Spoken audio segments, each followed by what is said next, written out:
vendredi 28 juillet 2023, les enseignants-chercheurs se sont réunis à Abidjan pour présenter le projet de création de la mutuelle des enseignants-chercheurs, en abrégé MUTECSI. Lors de cette rencontre, il a s'agi de la présentation des instances en charge de sa mise en œuvre et la présentation du modèle économique et de gestion, suivi d'un point de presse.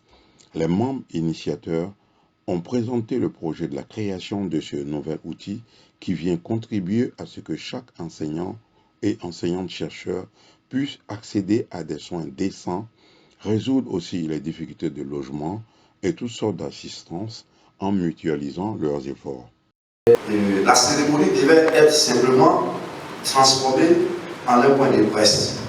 Mais bon, après les actions, on a décidé pour nous-mêmes, nous tester, de continuer sur la cérémonie de lancement. Moi, j'applaudis déjà ce nombre que nous sommes. C'est déjà très bon parce que changer le lieu d'une manifestation, une manifestation qui aura lieu la journée, changer en même pas 24 heures. Parce que le changement est apparu à partir de 22 heures. J'étais avec le collègue Koba, c'est à 22 heures que nous avons organisé ça. Mais les collègues ont suivi et puis sont venus. J'apprécie ça. D'abord, Patrick même quitté à Boaké, il est venu pour ça. J'apprécie ça.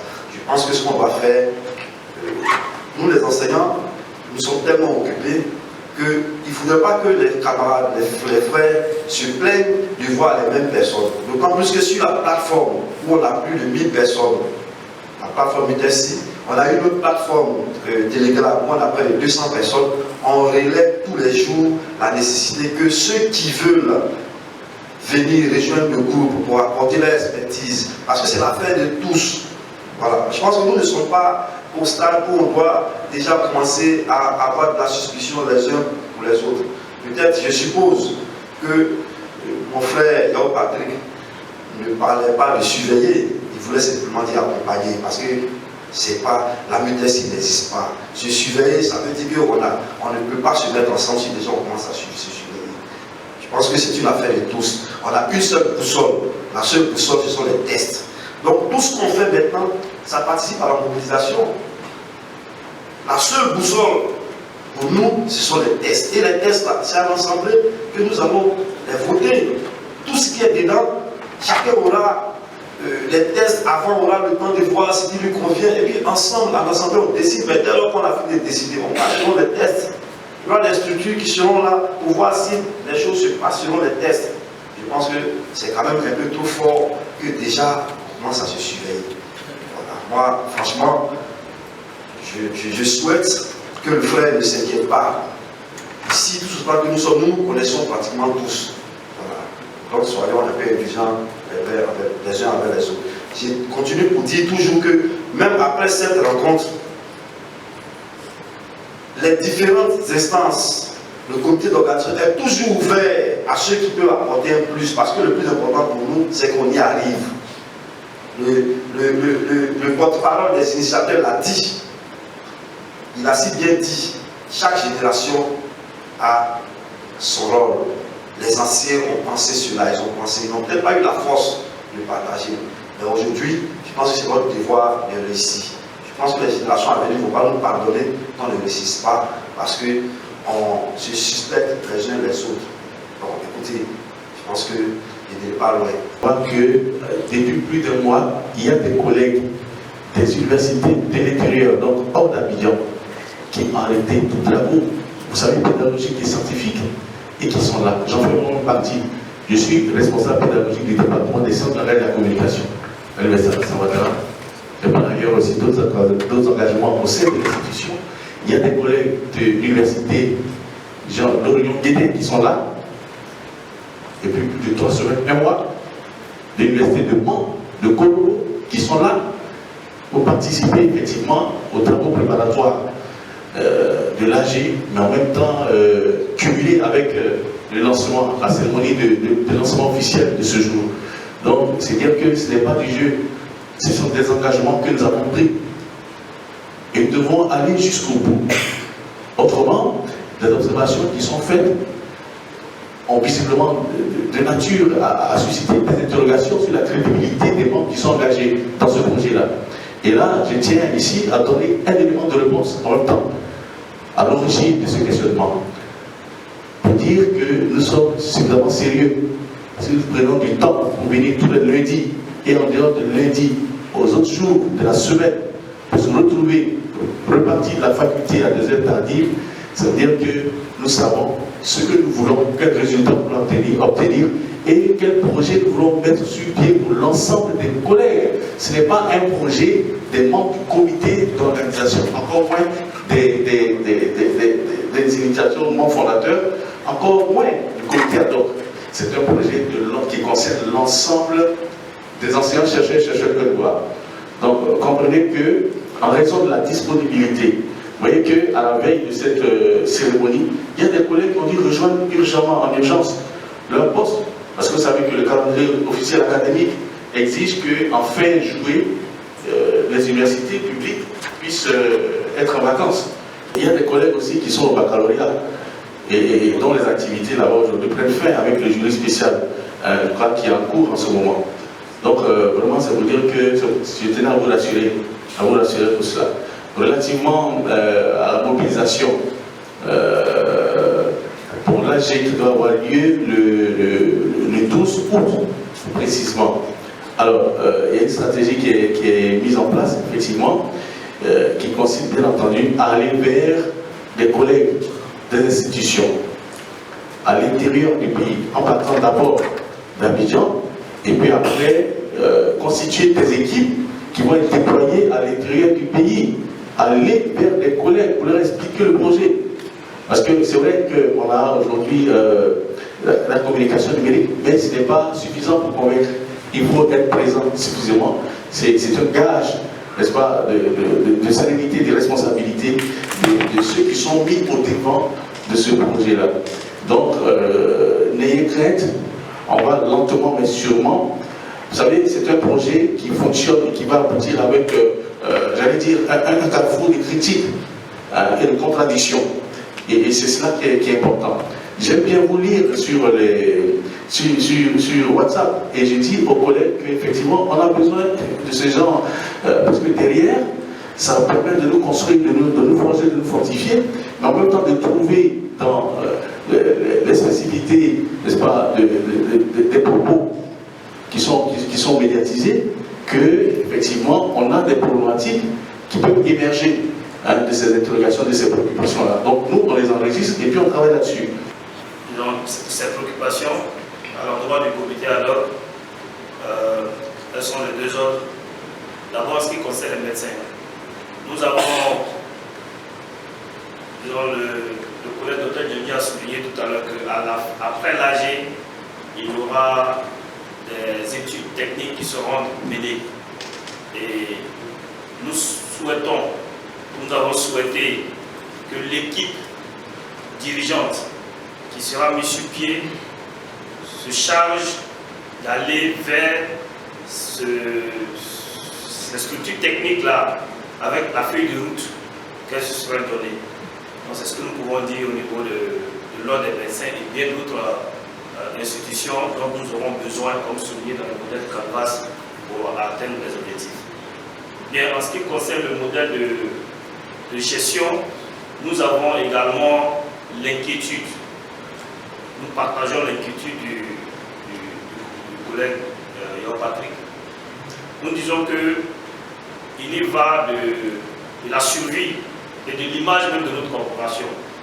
C'est pourquoi nous anticipons, parce que nous discuterons du modèle de gestion au cours de l'AG. Mais nous donnons avant nous, il est important, comme nous sommes réunis ici ce matin, nous voulons un modèle de gestion avec conseil d'administration. Ce qui veut dire qu'en haut de la pyramide, il y aura des enseignants, chercheurs et chercheurs qui veilleront au contrôle des activités qui seront faites par un deuxième niveau qui sera la direction exécutive. Donc en haut de la pyramide, il y aura le conseil d'administration dans lequel il y aura des enseignants, chercheurs et chercheurs. Ensuite, au second niveau, une direction exécutive. La direction exécutive nous avons souhaité, nous, comité ad hoc, vous aurez l'occasion de discuter, que cette direction exécutive-là soit dirigée par un professionnel, un expert que la MUTEXI se chargera de payer. Donc en dessous de ce directeur technique-là, par exemple de ce directeur exécutif-là, il y aura bien entendu des employés qui seront payés par la MUTEXI. Je voudrais m'arrêter là, mais nous souhaiterions que, quelle que soit l'expertise d'un enseignant-chercheur, qu'on puisse laisser la tâche du directeur exécutif à un expert que nous allons payer. Souffrir, c'est des charges additives, mais il y va de la survie de la MUTEXI que nous avons appelée de tous nos voeux. Pour finir, je voudrais dire à l'ensemble des personnes présentes ici donc, que les tests sont disponibles et que dans 24 heures, ces tests-là seront mis à la disposition de tous.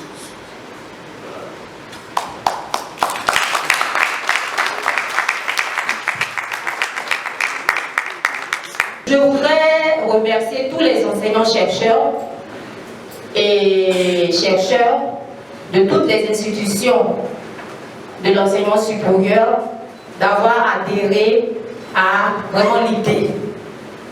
L'adhésion, ce n'est pas seulement le fait de payer les 5 000 francs. Le fait d'accepter d'être sur les plateformes, c'est déjà une première phase d'adhésion.